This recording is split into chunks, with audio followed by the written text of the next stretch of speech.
ډېر ګرانو او نازولو ماشومانو السلام علیکم.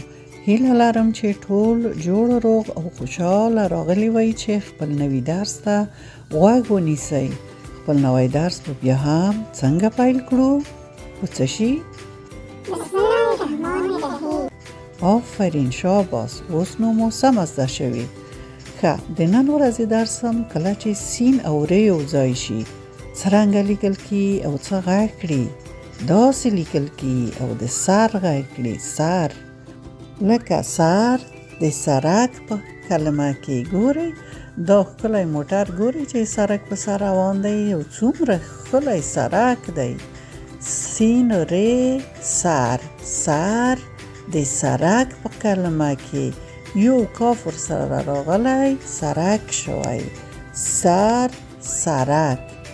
سر د سرک په کلمه کې یو کاف په مخه کې راغلی، د سین و ر څه شی ته جوړ شوي؟ سرک. سرک.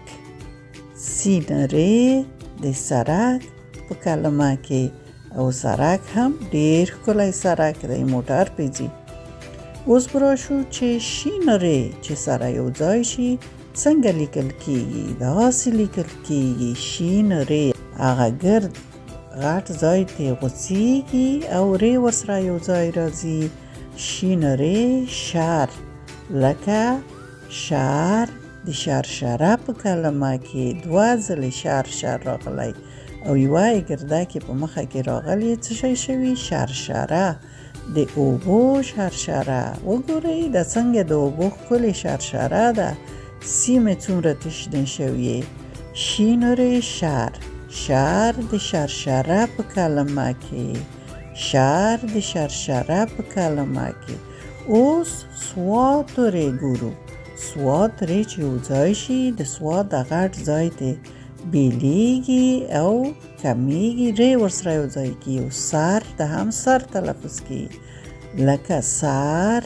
سوات ر سر د صراف په کلمه کې یو الف ورسره راغلی، سرا شوی او یو ف صراف.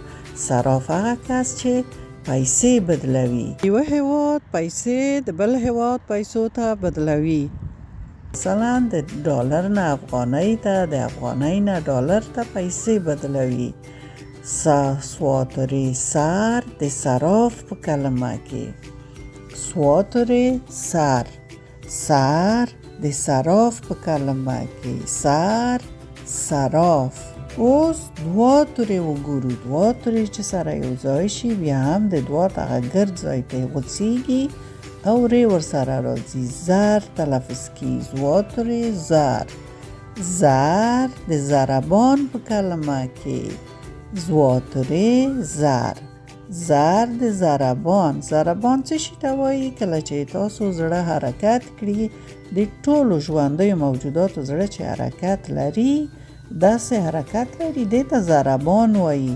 کله چې زړه ودرېږي بیا نو هغه ژوندی انسان وي که بل موجود وي مړ کېږي، نو همدغه ضربان د ژوند علامه ده. دوات ر زر، زر د ضربان په کلمه کې.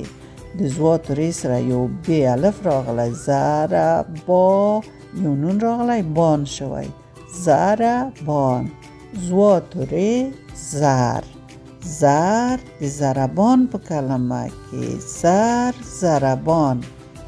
د تاسو نننی درس همدومره و. نور نو مو د خدای پامان. خدای دې وکړي چې درس مو ښه زده شوی وي. وخت مو بخیر.